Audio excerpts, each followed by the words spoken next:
Bamboo से generally जब आप स्ट्रक्चर्स बनाते हैं, you are making some basic structures out of bamboo, या एक ओपन स्ट्रक्चर आप बना रहे हैं, तो it will cost you like half और 3 times less than that cost in concrete structure या वुडन स्ट्रक्चर या स्टील स्ट्रक्चर। अब जहाँ तक बात है लेबर कॉस्ट की, तो देखें लेबर इट्स ऑल क्राफ्ट्समैनशिप। ये हैंड्स ऑन होता है, सारे हैंड क्राफ्टेड स्ट्रक्चर्स होते हैं। यहाँ पर आप एक से एक, यहाँ पर आपके पास कोई भी जो है वो हेल्पर के तौर पे नहीं होते लोग।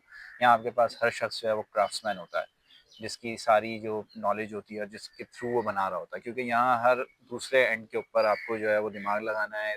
आपने कर्व करना है बैम्बू को, आपने ज्वाइन करना है बैम्बू को।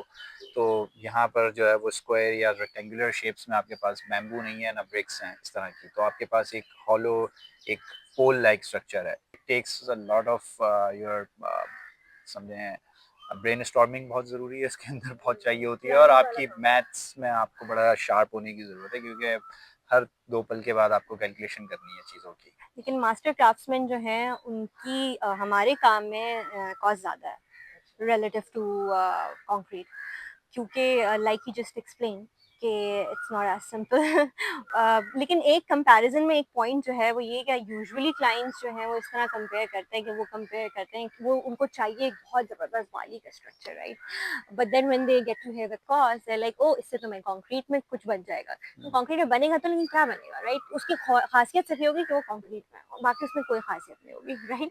सो I think this needs to sort of change. Comparison जो है वो फिर एक ही जैसे स्ट्रक्चर्स का होना चाहिए। एक तो हमारे जो स्ट्रक्चर्स है most of them can't even be built in concrete, it's not possible to build them, right?